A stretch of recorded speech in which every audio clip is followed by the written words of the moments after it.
Good morning, guys. It's March 13 and it's what time? 3:15 a.m. and we are now in Supanbury van terminal. So we're going today, going home. We decided to go home today to the Philippines because of the Manila lockdown. So as you know, so magchika muna tayo, guys. So kagabi, hindi talaga namin plano umuwi kasi we have our ticket already flying to Manila. Flying to Philippines on March 22. But we saw the news. The president prohibited Manila air to and from Manila to fly, so we decided that to go home today because wala na kaming choice. Alangan naman sa 22 pa kami uuwi, so anong sasakyan namin papuntang Mindanao? So we rebook our flight and it's expensive, so hindi na lang namin inano yung pera as long as maka-uwi kami ng Pilipinas. And yeah, so we're going to wait the van to arrive, and I think their first trip is 4:15 and we must arrive in the Suvarnabhumi airport before 11 o'clock in the morning.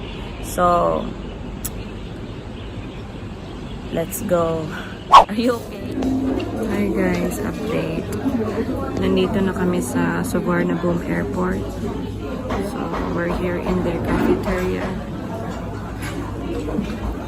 and we're going to eat first our breakfast because hindi pa open yung mga counter check-in kasi 11:35 a.m. pa yung flight namin and it's still 6 o'clock in the morning. We are too early but mas okay na din yun kaysa malate, di ba? So, kain muna kami ng breakfast. Hi! So, we're now inside the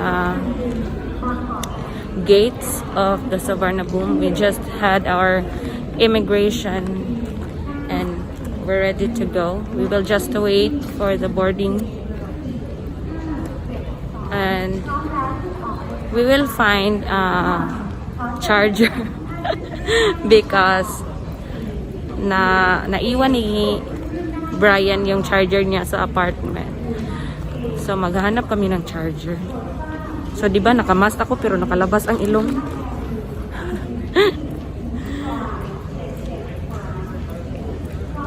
So, okay naman yung, smooth naman yung ano namin, check-in.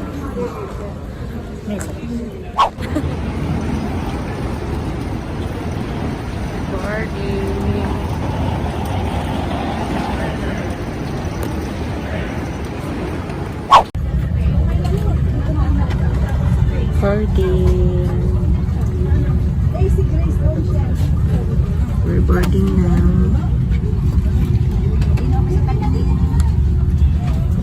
See you, Philippines.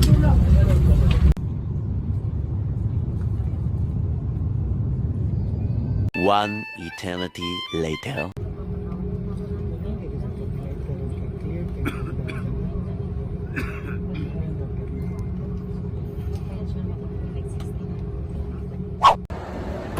Welcome to Manila. And we got Jollibee. We're going to our gate now because we still have another flight going to our city. Bye.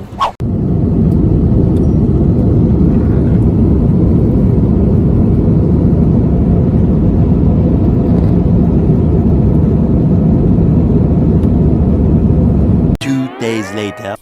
Hi, good morning.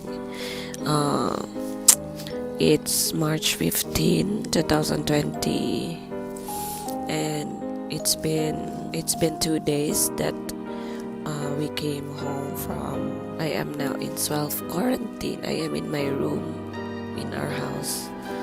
Self-quarantine ang show because the government is asking all those people who just came home from other places like us from abroad to do self-quarantine, 14 days self-quarantine. So it's our 2 day. It's me and Brian.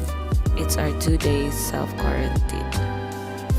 And it's not easy because we came home for our wedding. We decided to came home because of our wedding, and yesterday pumunta dito yung mga barangay health worker to interview us and interview me and also Brian in their house and asked us to for self-quarantine for 14 days. Napakahirap kasi marami pa kasi kaming asikasuhin ng mga papers, especially in the Catholic Church. Yesterday, we decided to go to the church to ask for our schedule, Precana schedule.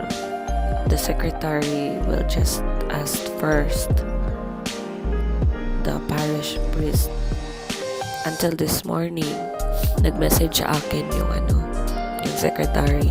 Supposed to be my Precana schedule today, pero sabi ni Father, hindi daw kami pwede pang sumali sa Precana because we need to do self-quarantine, and the church required us to have the certification from the city health that we are allowed to go out already, because after the 14 days quarantine we need to get the certification from the city health para ipakita sa church na pwede na kaming lumabas and mag-do sa mga process na documents na kailangan namin.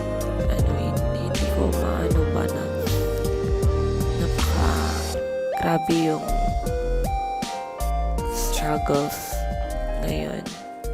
Pero we understand. We really understand. Me, myself, I really understand the government, especially the church, of course, for the safety of everyone.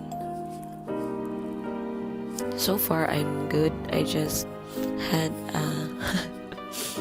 puffy eyes because nag-video call kami ni Brian and I cried because siguro sa bigat ng dinadala ko sa aking kalooban. Kasi marami kaming worries, baka hindi kami matuloy, and praying na sana matuloy talaga. So the secretary talked to me on the phone and said that March 27 is the end of our 14-day quarantine and we need to get the certification to the city health, and that day also we need to have the interview.